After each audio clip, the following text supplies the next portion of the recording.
Welcome to the Drop the Needle podcast, your backstage pass to the mystical realm. I'm your host, Jim Alstott, and here, gifted souls step up to the mic sharing their spiritual journey. We're hitting the high notes and the low notes of their awakening, creating a symphony of enlightenment. This isn't just another interview show. This is where divine insights are channeled and universal truths are revealed. So crank up your stereo and sit back, because who knows, this just might help you compose the next transformative chapter of your soul's purpose. Are you ready? Let's go. Hey, everyone, and welcome back to the Drop the Needle podcast. I'm your host, Jim Alstott, and I am so happy you all decided to join us. Well, today we have someone on here that is, I would say, one of the most fascinating individuals from a conversational perspective that I can think of. Because this gentleman, Graham Skidmore, really, I think where he is, it's at the intersection of spirituality, consciousness, and the very human of experience of trying to figure out what the heck we're all doing here, right? Today, the guest, Graham Skidmore, has spent over 2 decades as a high-powered executive at Rocket Mortgage, helping build one of the most influential marketing machines in corporate America. He had the title, the successes, the whole package, and then something showed up. Burnout. Tapped him on the shoulder and said, "Hey, buddy, there's something else for you." He listened, and today, Graham Skidmore is a thought leader in ethical AI, personal sovereignty, and what he calls conscious systems. The idea that technology, community, and human potential can actually work together instead of against each other. So let's just get to it, shall we? Please welcome Graham Skidmore. Hey, Graham.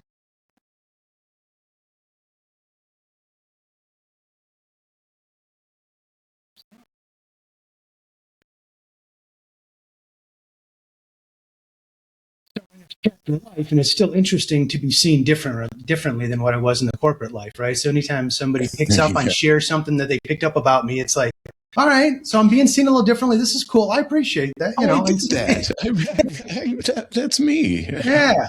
No, you know what? I get it, because you know what that reminds me of is if you knew somebody, let's say from the town that you grew up in, and you grew up in a small town, and they knew you as Little Graham, or whatever, they could fill in anything. Yeah. Or Jimmy Alstott, who blah, blah, blah, blah, blah. And that's what they remember you as. That's how they identify you and label you, as that person that you used to be, never giving you the opportunity to change, to develop, to evolve into who and what you are today. So I always find that interesting, certainly limiting, but absolutely, but only to them, not to you. So why don't we do this? I started to talk about back when you grew up. Well, why don't you tell us a little bit about that? Yeah, well, I won't back up the bus all the way to when I was a kid. No, hey, you do you do whatever you need to do. Yeah, so I'll try to do a quick overview. So I'm going to try to make a quick overview, and then we'll see what kind of questions that sparks, and we'll ride the bus here together. Yeah, so like you mentioned, right? I spent the majority of my life, playing the game the way that I was taught. I was brought up that as a male, your value is what you can provide. You need to be the cornerstone of the family. Pretty much, suck it up, do your thing, and do what you got to do, because that's just how the world is. And figure out how to make money and be a provider. And so, I did, whatever it was, 22 years, 21 years, in the corporate life, where that was literally my identity, who I was, what I was. I didn't understand myself as anything besides, a normal, albeit quirky kind of guy, right? I didn't recognize that, and I just recognized that for whatever reason, certain things weren't as inherent to me as they were to others. And I couldn't intuitively navigate certain things the way that others did. But, aside from some of that, though, but like if you're I'm going to say this, this ties in, but right. But when you're quote unquote successful, according to the status quo, you get caught a lot of breaks, or you also, look, you feed yourself your own BS. You're like, well, that's just because I understand things differently than other people. So you make yourself feel better, sometimes by boosting yourself up, sometimes by being, hubris, or by being shallow, Sure, right? yeah. And so I definitely have plenty of that. So I was like, they just can't follow along with me, right? They just don't get it, right? So, and, like you and I talked about before on a pre-call, through 2018, 2020, I definitely went through my own kind of a way. Right? I never understood myself as, like I said, anything but kind of just, normal, albeit a little different. And then, in 2018, spirit, universe, creator, God, whatever, however somebody, recognizes, more than us, decided that I wasn't moving fast enough, right, to move on to this next chapter of my life. Yeah. A little. Yeah. And so, a company and a career that I thought I'd never leave, all of a sudden, I left, and it was this, and it was not necessarily, I mean, it was on good terms, but not necessarily good terms, because it wasn't, the way that I would have wanted things to end. Right. I would have wanted. Sure. And so, it was just, both were kind of like, hey, this isn't, working, at the height of my success. I was at the height of my misery. So I'm like, something's got to be wrong. I did what people said I was supposed to do, right? I checked these boxes and I feel like crap. So something's got to give. I'm not willing to go back into the corporate and make the changes and be all these other things to try to fit in and keep staying on this rodeo. This horse has bucked me enough times. It hurts. I want to go play another game. So I said, all right, let me step away from this. And I then went to understand myself through some different lenses, right? The first thing I was like, all right, I feel like crap. Literally, my body hurts, my head hurts, my emotions hurt, right? Like I'm not digging, like I know I'm a good person, but why aren't I loving my life, and why aren't I loving who I see in the mirror? Right. So, because it was also a successful time for you in what society views as being a success, right? So why aren't you happy? Yeah. Why are you rocking it? And so I'm thinking to myself, all right, look, at this point in time, right, I'm on, antidepressants and ADHD meds and, a variety of things trying to, numb the stuff up and, yes. Right. Yeah. And, at that time, booze was my thing. And so, anyway, I then went to understand myself, more through a, health and wellness Western lens. And so I went and received diagnoses as being neurodivergent. And, while I don't identify with these labels, I don't identify with any labels for that matter. So it's not like I'm rejecting anything. I just am not going to be boxed in by those labels. Sure. But, it's, it's important for the story and relatability. So I went and I was diagnosed as autistic, ADHD, dyslexic, math dyscalculia, math dyslexia, alexithymia, these glasses, which is, Erland syndrome. I think there's like one or two others. I was like, all right, I'm cool. I'm good. I got enough. I got enough to go on right there. Okay. Time out. Right. So then I spent the time understanding myself, through the neurodivergent lens and different traits and characteristics, symptoms, and in some ways, and it was helpful, right? Because it provided me a new vernacular. It allowed me to put words to things that I was feeling but didn't understand. But then going through that, it also then had the other effect, which was, all right, the same way that words can boost us, the words can bring us down. So the more I started to align with, oh, these are my symptoms and this is just how I'm wired, the more I became those things, right? And so it really affected my speech, my motor skills, all kinds of things I'd never had problems with before. I started going from, feeling confident in the world to a lot of fear and anxiety, which only then magnified everything until I was like, okay, this is crazy. And, I don't remember which one happened first or second, but I had two then things that switched gears for me. Three things. One was that thankfully, I'm stubborn enough where I'm like, this is ridiculous. I didn't just become like a problem overnight. Like I've got enough success and everything else in life that there's something else missing here. I didn't just, right. And so I was like, I refused to give up and quit and think that like my best years are behind me and all that kind of stuff. So I remember falling down to my knees and asking for some help me to bring some happiness in the world, because I was the most fearful thing that I was going through at that time was that I didn't lack access to tools. I didn't lack access to resources and medical care. What I lacked was people who were willing to let me understand myself before they tried to put me into their box. Right. And the way that go ahead. You were going to say something. Yeah. Because so there's a lot to unpack with what you're talking about. And this is one of those things that we were talking about earlier. So you're talking about neurodivergence, and I'm curious, looking through the lens of, the hindsight's 2020, but do you think that the neurodivergence was actually one of the things that made you as successful as you were at Rocket Mortgage? Oh, And yeah. also maybe what made you incompatible with it after a while? Yeah, so that's a good. I mean, let me take that and segue then into my next thing, because you're absolutely correct, right? So there Perfect. was the strengths, which is kind of how I understood myself through Quicken Loan, Rocket Mortgage, and things, was definitely attributed to those differences. The second part, though, that came to understanding that was, I needed to understand myself, right? My main, well, here, so the other thing that happened was a friend of mine, Jen Sunshine Wachowski, she's on a lot of podcasts with similar Oh, ones. yeah. Yeah. So, okay, good. Yeah. The Sunshine.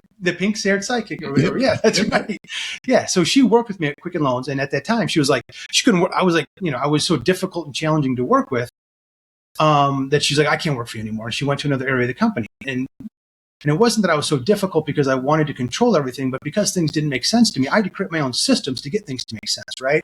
And so to others, what seemed as inflexibility was really my way to make sense of the world and to be able to navigate it in a way that I could understand. Coping with it, yeah. That's right. That's right. So there's a lot of misunderstanding that happens to, look, that's my shout out to the neurodivergence. They get a really bad rap for just because somebody doesn't understand what it's like to have to try to figure out how to, navigate a world that is not intuitive, that doesn't make sense. And as a result, it can be very, very scary, especially when you're the one who tends to get blamed for stuff when things go wrong, right? Because you're the odd one out. Yeah. But, yeah, right. So then Sunshine was like, hey, man, I met up with her after, a couple of years after we both had left Quicken Loans. And she was like, hey, you're like psychic or medium or sensitive energy and all that kind of stuff. I'm like, what are you talking about? No, I'm not. You're crazy, right? Because I'm thinking about this world from a very pop culture, movies, comics, very extreme. And I'm like, that ain't me. What are you talking about? Right? And so, I went down a path of understanding myself then through this, Eastern, indigenous, spiritual lens, which then led me to understanding my wiring differently. And so and it went then from understanding myself, let's say autistically, as overstimulation, to understanding myself spiritually as, wait a second, I'm surrounded by energy and information. And when I didn't recognize that, it was just like my car radio. If I didn't have whatever that piece is that allows you to dial into a certain station, you thought that you would just be noise and chaos coming at you, and you wouldn't be able to distinguish anything. Right. But by understanding myself, understanding my wiring as being very sensitive and tapped into these things, and recognizing my environment as not just being physical, but being information and energy, I could then learn how to train my radio dial on how to just strictly pick up the stations that I wanted, as opposed to overload. Wow. Right. Yeah.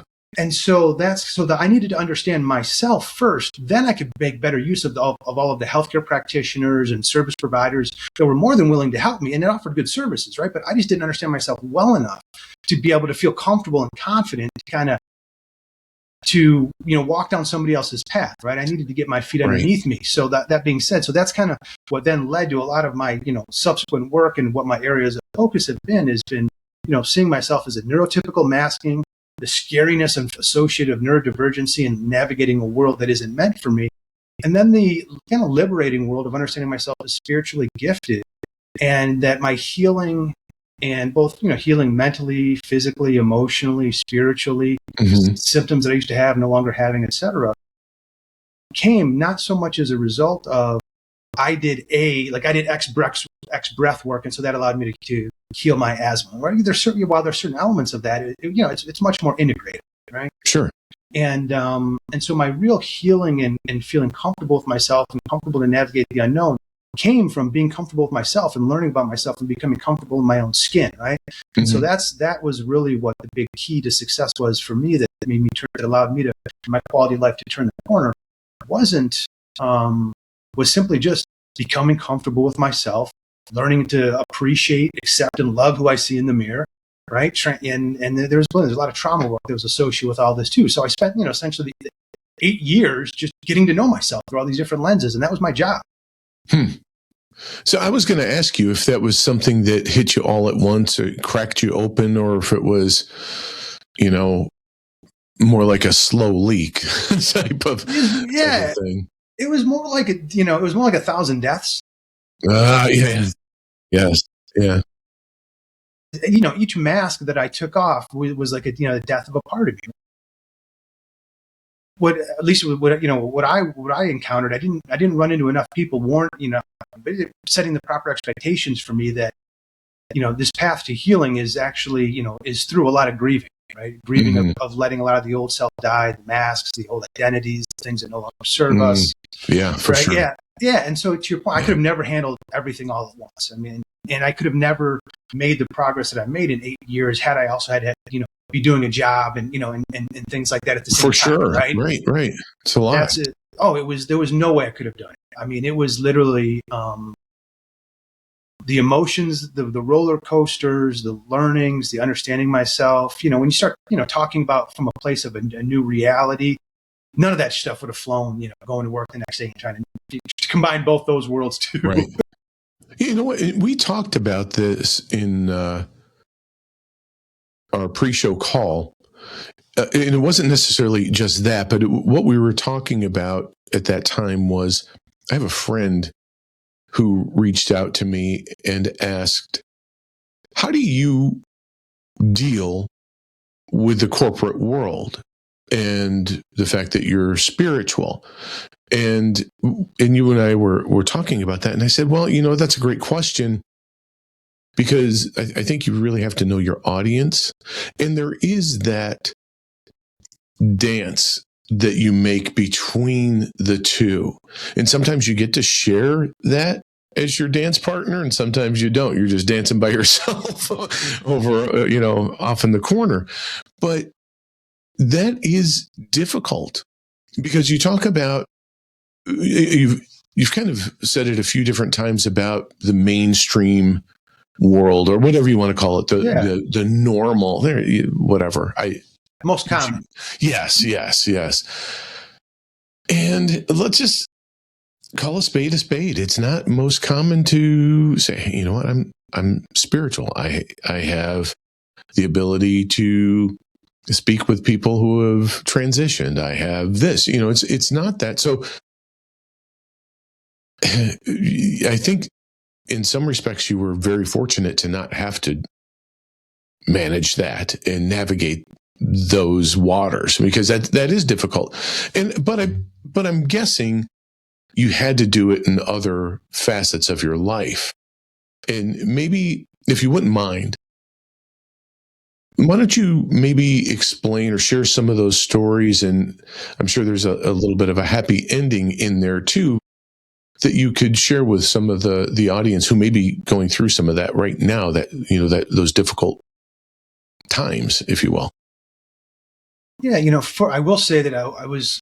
So first of all, I think I brought this up on our call too. I think one of the great disservices that does happen in the mainstream is this separation between, I would call it, capitalism and spirituality, where people think that they can't work together. Because if you take a look at a lot of businesses that have, and massive ones, with the way that they started with a certain moral compass. They started with a certain culture. They started with belief systems. Right? And if you take a look at some of these belief systems, and also the customer focus, right? Focusing on others, using empathy to recognize where there's a problem, and then coming up with a solution, right? I mean, little things like that are all aspects of spirituality, but they just don't get, they get packaged differently, right? Because they've got the baggage associated with them. And so, and then I think, and so where's I going with that? Oh, and so I was very fortunate to start in an organization that Dan, who was the founder, he had what was called isms, and those were, many of them were, aligned with spiritual beliefs, frankly, or spiritual philosophies and principles, but they were just, repackaged something different. I mean, I would imagine a lot of companies are the same, but, one of the things that I still always had was my own moral compass. And so I believe that empathy is actually I know that there's like an anti-empathy movement out there, so that's kind of why I want to talk about this. But I think that empathy is one of the greatest strengths that any human can possess, and especially in the corporate world, because empathy, and again, by the way, also for anyone that's listening, like, Graham, you didn't have any empathy when you were alone to rock. But yeah, I know, I get that. That was part of what I spent the last 8 years understanding, and that was one of the things that unlocked, right? So that was one of the things that unlocked my understanding of my spiritual gifts and all that other stuff. Was that I had that was Graham, the hard ass. That's right. Versus who you really are. So yeah, I mean, I had to walk a mile in other people's shoes to be able to get that. I had to, and once I unlocked that empathy, then I could read the energies around me. Without having that empathy, I couldn't read the energies. So anyway, but we can go down that path later if we want to. The empathy in recognizing, okay, there's a bunch of people out there in the world. There's no lack of problems, right? I mean, right? So if you think about, okay, there's all of these people. These are the problems. How do we help these people to improve their quality of life? Well, now you've got a whole pipeline full of ideas for product development, right? And just that, and just that simple approach, really, is a simple way to think about how spirituality and capitalism work together. And then, and if you think about doing right by the customer, right, versus taking advantage of them because you have leverage, right? There's a lot of little subtleties that, like I said, I think if you look at the most successful businesses, they follow a lot of those philosophies or principles, guiding principles in their day to day. The thing that I think is probably the hardest is when you have one moral compass and you're in the organization that you're working for has a conflicting one. Yeah. Then that's different. Then look, and that's ultimately, yeah. And in some ways, that's what happened to me was that I was, how do I say? There were definitely things that I found, at least from my perspective, where I saw like once I knew that once I avoided becoming a part of the C-suite. Right? Most people, they're like, becoming a C-suite team member, especially in an 18 or 20,000 person organization, is a very big accomplishment, a milestone, right? Something to be proud of. For me, for whatever reason, I had this. 100%. I knew that Well, I knew that once I stepped into that arena, that was going to be the beginning of the downfall, and it was. And some of that was because with some people, I related more with the people that were doing the work versus C-suite leadership.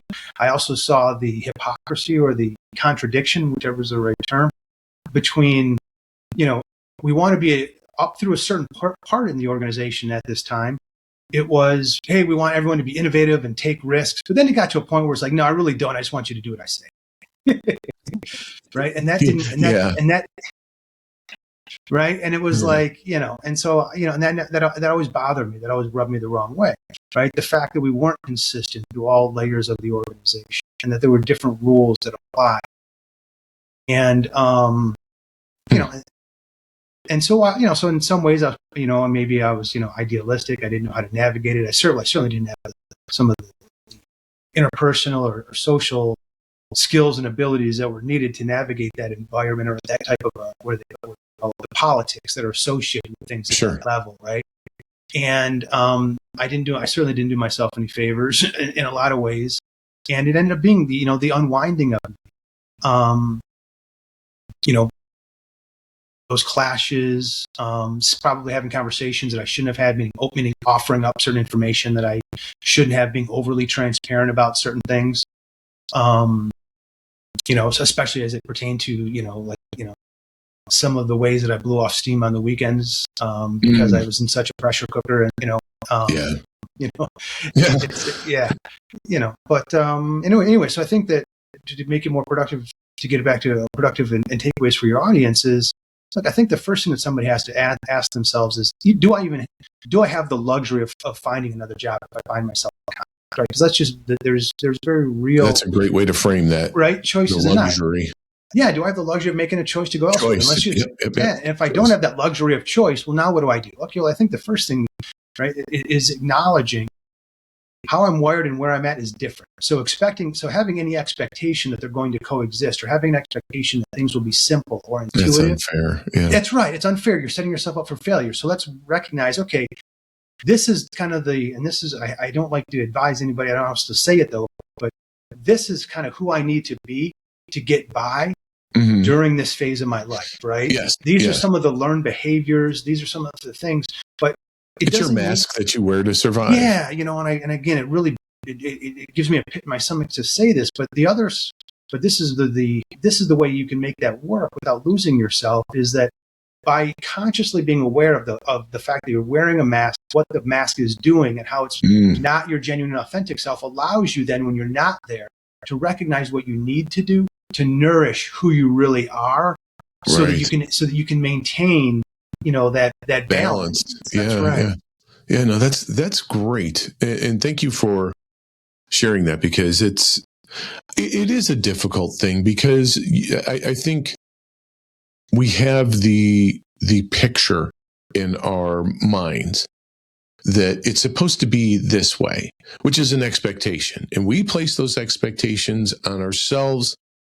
And I don't even know if I can honestly say that we keep them there, but the expectations that we pick up oftentimes are those that are laid on us from our parents or people in authority early on, where this belief system, these patterns and beliefs that we pick up along the way. Yeah, if you want to be liked, if you want to be included, if you don't, right, all of those things. That's right. Yeah. And what is that? Not to get too esoteric, but success.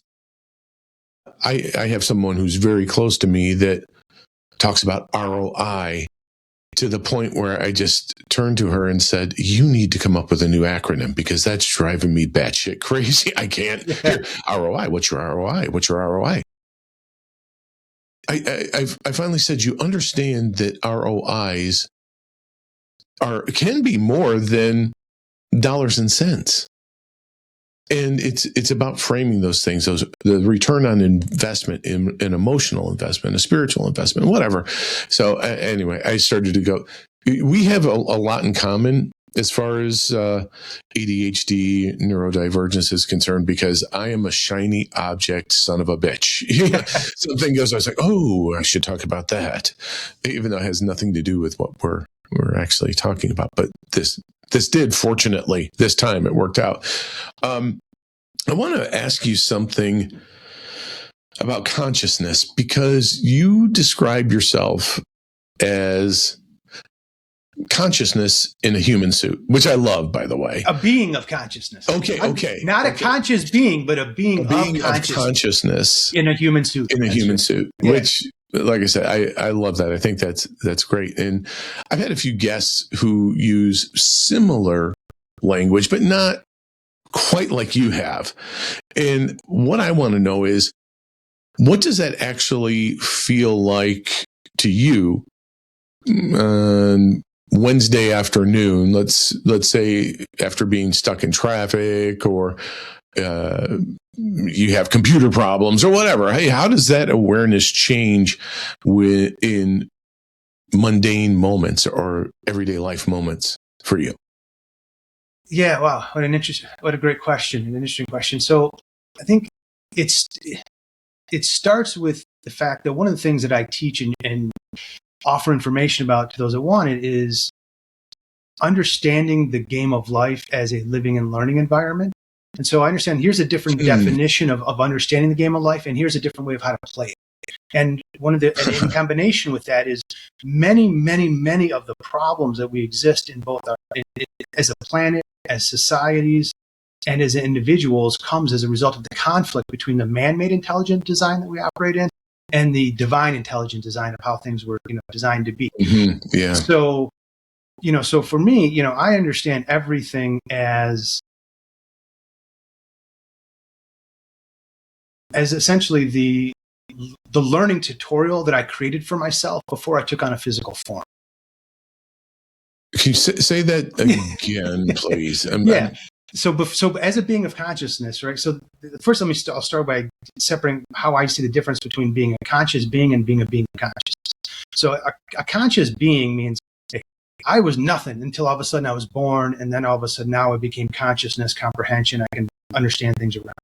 The other is, hey, I'm an ethereal being. I am a consciousness, and so before I take on a physical form, I decide, okay, these are the different things that I want to learn. These are the acts of service that I want to provide. These are the things that I want to, skills and abilities that I want to learn while I, am taking on this physical form and then get born. And so there's an element of predetermination that's already occurred. And so which are you saying, the former or the latter is where you land now? So I land in a being of consciousness. right? So I'm this is not my identity. This just happens to be how I chose to understand and express myself. And then I created this human suit based with the wiring that I needed to be able to tap into the energies, the information, to have access to what I needed to Cool. learn and do and be what I needed to be. Yeah. Cool. And No, so that respects, yeah. So we individualize our own human suit based on our experience before we get here. And so that's a really, really important thing. Yeah, and that's a concept that is so foreign to some that I don't know about you, but sometimes I'm even apprehensive to start the conversation up with something like that, where, hey, Yeah. we had nothing happened before my mom and dad having sex. And I'm going, I don't respectfully disagree with you, but you believe what you're going to believe. Yeah. And so one of the things that, and again, I'm making some of this, I'm making sound a little simple, right? But once I understood, Hey, simple's good. Yeah. I'll take simple. But so then I had, what needed to happen was that, I had to, one of my gifts is being able to understand this, the intelligent design and be able to teach it. And so, the first thing that I understood was that there's 3 phases. One is establishing, just the knowledge of what's going on around me, what it is that I want to learn. So once I recognize that that's how the world is talking to me, to get me to recognize what I want to learn, then the next phase is going through an experiential learning process to establish a working knowledge for it. And then the third phase is the embodiment of that knowledge. Yes. Yeah. Right. The and finale. So I'm going to keep. Yeah, so I'm going to keep going through these catalysts, which typically is typically around surrounding adversity, right? Because unless you don't have any adversity, you don't move. You don't need to, right? So that's understanding the adversity or the challenges as, okay, this is what it's teaching me, and I'm going to go through these 3 phases, and it's going to get a little intense more intense as I go through these phases. But then once I get to that embodiment phase, all of a sudden now, that intensity, is no longer there. We move on to the homeostasis occurs then at that point. Yeah. And so, so I try to, so that led me then to focusing on changing my perspective to understanding how things are happening for me, not to me. And so when I don't always necessarily understand what's being presented yet, I start asking myself the question, okay, how is this something that's happening for me, not to me, right? What is the upside? What is the potential? What is the learning? And then that starts me down a more productive path. Big reframe. Yeah, that's a big reframe. So I had mentioned before about the AI aspect of your business. So with AI being what it is, and I think it's a wonderful tool, but not everybody. And let me first start by saying I'm by no means an expert. My little thimbleful of knowledge with it is, I think it's neat. Like I said, it's a great tool. But I'm curious that when you're building the ethical AI while also being deeply spiritual. And I know a lot of people in the spiritual community are suspicious of AI, and maybe rightfully so, for that matter. I don't know. How do you do both, or how do you hold both? Is there a soul in the machine somewhere, or are we just being optimistic with everything? So look, aside from, I'm just going to call it a handful of guys on the West Coast that are the loudest narrative out there that, want humanity to believe that, technology is our savior, that humans can't evolve without technology, let alone their technology, which is another way of just saying, we will call it empowerment, but you're not really being truly empowered because you're beholden to me and me offering you that. Buy my shit. Yeah. That's right. And then I'm going to get you hooked on my shit, my crack, right? Which is the ability to get fast answers, the ability for efficiencies and all those other things, so that, without me, now you feel like your life falls apart. Well, that's not really very empowering, right? So it's the antithesis of empowerment. You're dependent on me to be empowered. And so my focus on it is, so you've got this group of guys that want to say, okay, humans, you used to be carpenters and you used to wield tools. Well, now we're making smarter tools so that you don't have to be as intelligent of a carpenter. And this is where the one size fits all systems that we have in healthcare and in education essentially have been dumbing down and conditioning down the human psyche and intelligence, and in some cases causing, like I talked about, us having individual physiologies. Well, when your lived reality is different, then and then doctors tell you, no, you're not. It's in your head. Well, now all of a sudden you create a mental health crisis as well. Right. Yeah. Right. I know I'm oversimplifying and overgeneralizing that. There's more to it than that. So those are two fundamental differences. Yeah. Right. But of my approach. And then the third piece of where my approach is different is I say, okay, look, if we're all here to be learning and understanding things, well, then our technology should help us navigate the intelligent design as well. Mm-hmm. So my simple approach and difference is where a lot of the focus on the AI features and functionality today is kind of telling you what to do, having you give up your agency to the machine to follow its guidance, right? Which again goes back to this one size fits all, one solution fits all mentality. My approach is providing you the information and the decision making methodology to help you both access the information, but then figure out how to make a decision for yourself. Based on your individuality, your situation, your circumstances, your measurement systems. So can I tell you something here? And I'm sorry if I'm interrupting you, but you brought something up that just like hit me right between the eyes. Because every once in a while, on the social media channels, you'll see somebody asking AI these, we'll just call them deep, meaningful, esoteric type questions, right? So I was like, hey, you know what? I've got the program that I like to use, which is not ChatGPT, but it's a different AI program. And I posed the question that I had heard and I said, I'm just curious to see where your thoughts are on this. And it gave me the answer. And it asked at the end, is this aligned with your way of thinking? And I said, no, it isn't. And let me tell you why. So instead of it staying, on that line of, and maybe that it's designed to do this is to go the way you're going, but I found it interesting that it kept trying to figure out my thought process.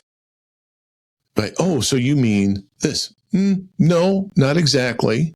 What I mean is this. Oh, well, then that contradicts what I had said previously. So it's just this back and forth.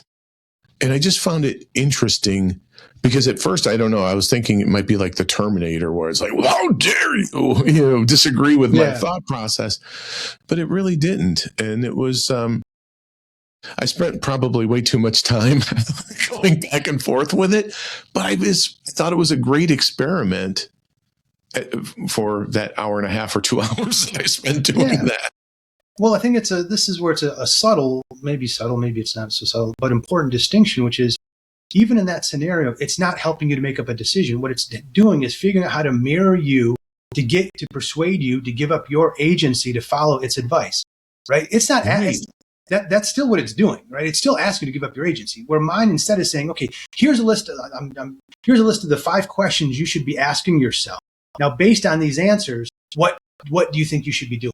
Now, how does that then align with what your end game is? Mm-hmm. What is missing from this, right? So it's more of like a decision, it's more of a decision tree so that you can figure it out for yourself, right? My focus is using AI to help build better carpenters, right? I like so that they can, though. And so that's where, so my focus isn't like a ChatGPT or something where I'm going out there and trying to scrape the internet with information. Google on steroids, right? Yeah, no, I'm focused in the health and wellness space, and it's focused on like education, self-awareness, decision making, learning how to become comfortable in your own skin. And so, I've written a lot of articles. I've also got, as well as then like I've got my podcast, which is Understanding the Science of You. And then my, I didn't come with an owner's manual video series, both of which kind of talk about the topic of being a consciousness and the intelligent design. So people can, once they establish what their health and wellness goals are, now it's about, okay, how does this tool both get me access to the information that I need that's based on what I care about, but then also providing me, like I said, that decisioning framework that I can follow to help me figure out how to make sense of it and take action with it in a way that is aligned with where I want to go.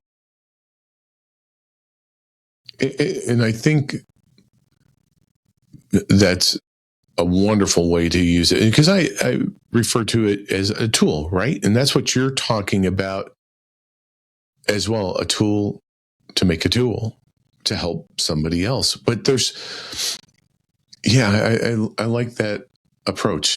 The other way you could say is, the way that AI is being created is a replication of consciousness. The difference, though, is AI is being done from the perspective of a hive mind. Where we're right? Okay, yeah. Where consciousness is based on individuality, right? And a hive mind is kind of like the Borg from Star Trek, where it's, where it's the AI mind is pushing information out, but it doesn't necessarily, let's see. It's pushing information out, but it's pushing information out based on one perspective. This is someone's very technical. I roast me for this, for the way I'm going about this, but I don't know how. You're safe with me because I'm not very technical. Yeah, I'm just acknowledging though to those listening, right? Yeah. That some parts of this example may be landing, some aren't. So anyway, what it's not doing though is helping you to figure yourself out as an individual. So even though, you can get information back into the system is still guiding, the way it's giving you the information is still guiding you towards thinking like the collective. It's not necessary. It's not teaching you how to expand the box, right? Mm-hmm. So AI, just like any computer, right? It does best when it can optimize within a box. But humans need to be the ones that are focused on always creating a larger box. And that's my belief, right? And so we need to be focused on as humans, how do we keep, we allow and use technology as a tool to help us with efficiencies, right? To help us optimize within the box. But let's not forget the fact that if we spend our time constantly optimizing within the box, we've forgotten about our growth. And just like any business, you can only squeeze your margins just so much. You can only cut your costs just so much. Correct. At some point, you have to grow market share to grow, right? And so you can't just be on efficiency. You have to work on your effectiveness. And so likewise, right, with using AI, my focus then is on the effectiveness of it and letting these other guys worry about the efficiencies. I like your approach with this. And there was something that I had picked up in the research that I was doing on you. And this is something that, people say, especially those that are in your space, but, and I'll just spit it out. So you say that humans aren't broken, that the systems are. That's right. And I believe that, by the way. But here's my question. If the systems are that broken, why do so many of us keep opting back in? So what's the spiritual explanation for that? Well, the short answer, boy, this is like I said, if we just trust, the universe to guide this conversation, good things will come. And this is another great example of that. So here's I would ask you back is, what are your choices?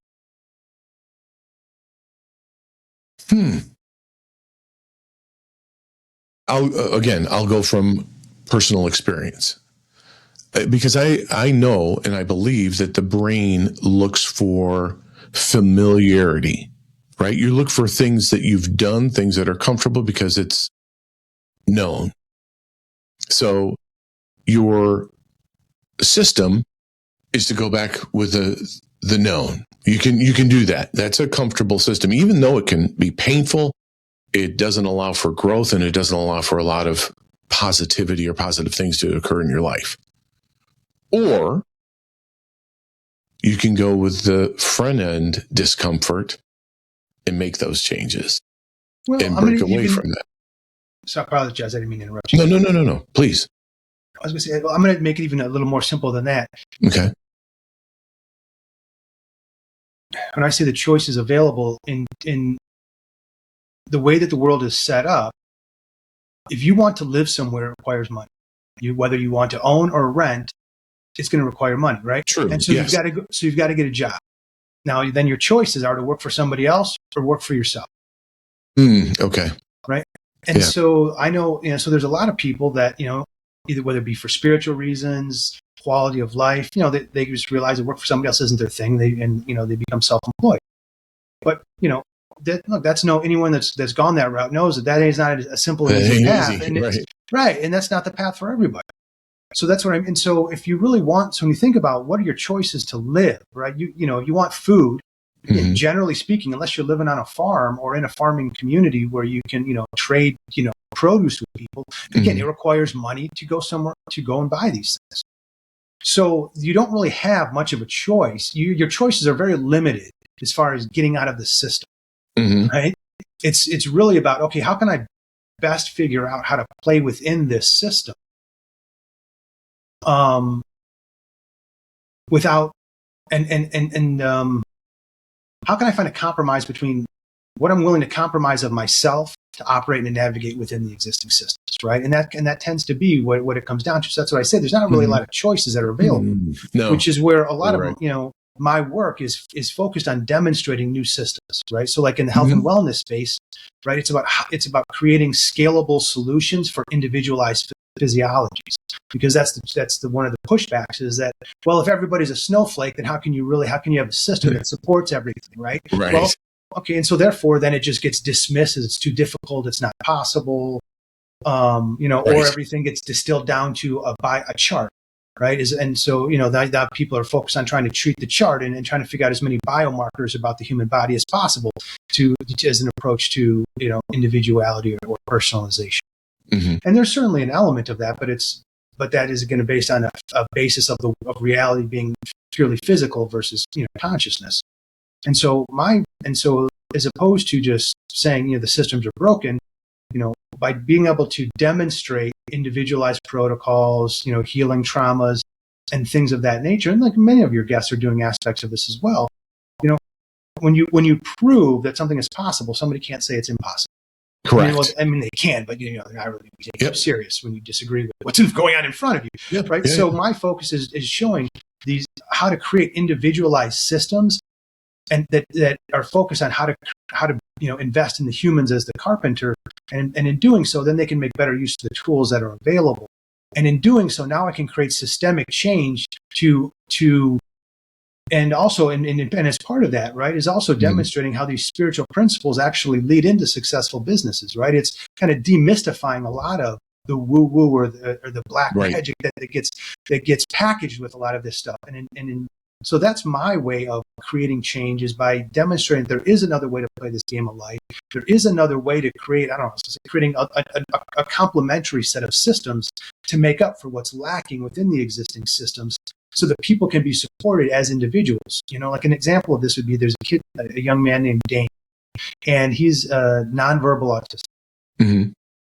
And so if typical society will all right, well, this kid's not going to become a taxpayer. He's not going to, so therefore his value is diminished. Is diminished. That's right. And instead, he's got a wonderful family, and his brother and sister, they provide individualized accommodations to him and fill in the gaps as like a project manager and other things. And as a result of this, without any schooling at all, right, Dane's natural gifts allowed him to be an award-winning animator.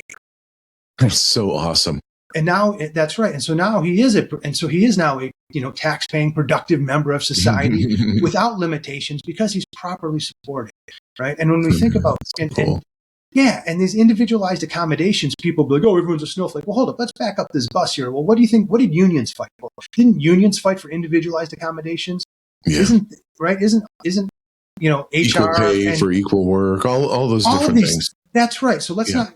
That just happened to be, though, this set of challenges that happened to be much more common, and so you had a much larger group that spoke out, right? But let's not forget that these things have already been displayed in the power of that. Now we just need to figure out, how do we allow this one size fits all that provided accommodations for one group of people to recognize the power in doing that, figure out how to do that for everybody. Gotcha. Right. And when you start to figure out how to do that for everybody, now you also start to focus on now businesses get created, products get developed, tax dollars get created, and it's all working within a capitalist system, but it's merging spiritual principles, it's merging empathy, it's merging stewardship, which is the other thing that's really, I think empathy and stewardship, are the two things that you can absolutely build and have as foundations that allow capitalism and spirituality to, work together. Right. As I'm sitting here and we're sitting here and we're talking, it just dawned upon me. It's like, damn, I realize what a luxury, you mentioned luxury before, but what a luxury, a podcaster like Joe Rogan has that can talk, it can have his show for 3 hours because there's so many things just in that last back and forth with us that I could talk about for hours. The whole, because somebody else has done it, it could be done before. It's not that foreign, right? That hits home to me because of weighing about 400 pounds. And then David Goggins didn't weigh 400 pounds, but he was able to lose the weight that he wanted to lose in order to go into the military in a short period of time. I said, if somebody did it because he did it, so if he could do it, why can't I? So I did that. Almost in his time frame. It took me a little bit longer, but I was pretty close. And it goes for other things. The podcast, for writing a book, for doing this, all these different things that somebody else did it before you, so it can be done. So why aren't you doing what you want to do? And this is a great point. And so I'll use the weight loss, right? So I think that this is the problem with these one-size-fits-all systems that, where people say, I did this. This is all you need to do. Well, if you do exactly what they did and you don't get those results, well, now you feel broken. Now you feel ignorant. Now you feel all kinds of unproductive stuff, right? Yes. And so the focus on the individualization and helping everybody understand themselves as an individual then goes, okay, well, is the challenge with your weight loss because of carrying guilt? Is it because of carrying shame? Is it, is food a vice? Yes. Is it exercise? Yeah. Right? Is it a hormonal, balance? Is it physical? Is it consciousness? Is it something that that you're made to learn from? Is it something that's trauma related? But the problem is when you go to the doctor, they don't necessarily give you they don't give you a holistic overview. Nor do they then help you to figure out how to figure that out for yourself, right? Because even if they gave you the list, you're like, man, how do I do it? Where do I even start? I got exactly. Out, right? There's 150 things on here. Where do I start? And so that's what we focus on, at the in our work, the Harmony Health Institute. We're just getting that up and running and started here. That's fantastic. And part of that is saying, hey, here's all of the different things that can contribute to this. Now let's work with you to figure out which of these applies to you so that you can put your energies towards, so you can get the ROI on your investment of time to get the outcome you desire. Because there's nothing that's more disheartening than doing the shit that the experts say to do and not getting the same results. Right. Yeah, that is maddening. And then to your point, you do feel less than, well, other people must be doing this. They're successful. They're this, they're that, and I am not. So yeah, I could talk about this forever, but we have to move on to our musical questions. Oh boy, are you okay with that? Oh yeah, this was quite an interesting time here today, thinking this stuff through and trying to figure out my answers. Well, I'm glad if I put you on the spot a little bit. I'm happy that happened because you came through it very, very well, and I appreciate you for being open and honest in your answers. So I definitely appreciate that. Anybody could tell you that's ever listened to the podcast, they know that this is the pillar that I have that opportunity to ask a guest questions. So, and I always say this, I believe that music is a tie that binds. And I do, because I also believe that everybody has a soundtrack that accompanies their lives if they just take a moment to think about it. So the first question that I like to ask people is, what's the first song that you fell in love with from the radio? Or you can remember saying, hey, I can't wait to hear that song. Yeah, it's funny. As I was thinking about this, I was like, wow, I'm just not kind of wired to have this one set playlist all the time.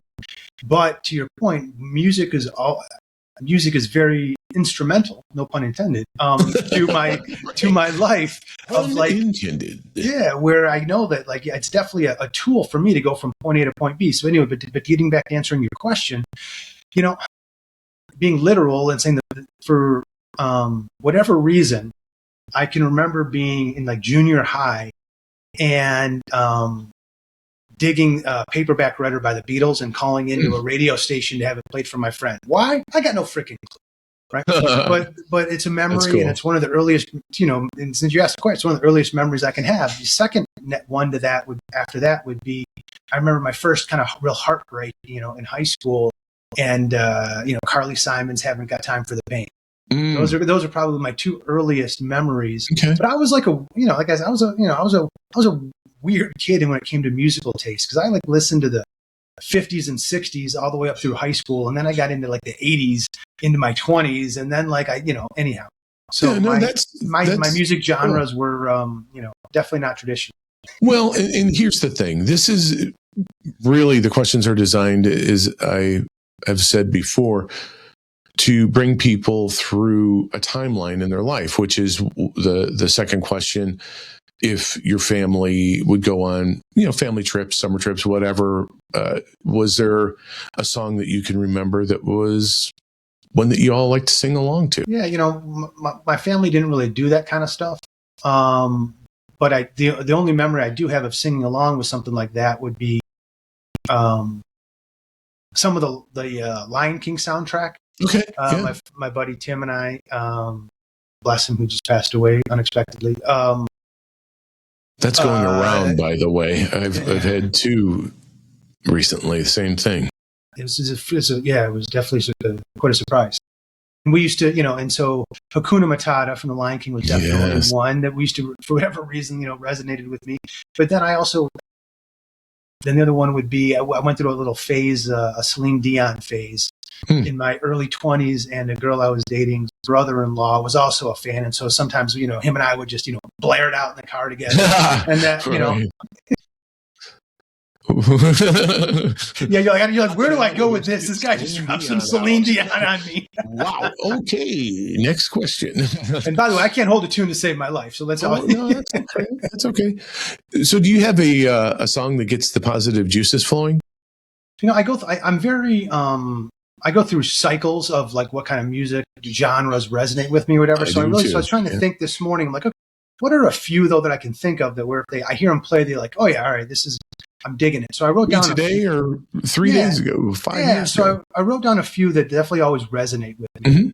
Mm-hmm. And the first one, I think if I have to think about my theme song, it would definitely be My Way by Frank Sinatra. Definitely live life my way. Good, bad, ugly, learning, difficult, take your pick. Then I also enjoy the Sitting on the Dock of a Bay by Otis Redding. Oh, that's a good one, yeah. Copper Line by James Taylor. And then rounded out with, I think it's I'm Coming Out by Diana Ross. Oh, yeah. Those are kind of like four that seem to all strike that's a different disco-y one, I think. Yeah. Definitely there's a few disco, a little Donna Summer in there too, a little pick me ups, a little pep in the step. Sure. Yeah, each one of those hits with a different type of emotion or feeling that I want to lean into. Cool. Yeah. So I'm going to ask you my favorite question, and this will be our last musical question. And sometimes there are songs that you hear that ring so true that they can stop you in your tracks. And the song's lyrics sound as if they were either written specifically for you or by you. What's that song? Frank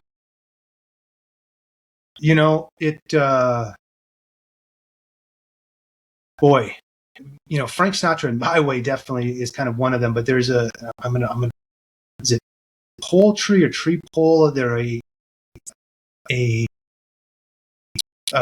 poet, but they've kind of just, got some recordings that are song or poet or a combination of it anyway. And it was, but the song was really about just how truth is being taken from us, and how it's up to each one of us to not let that happen.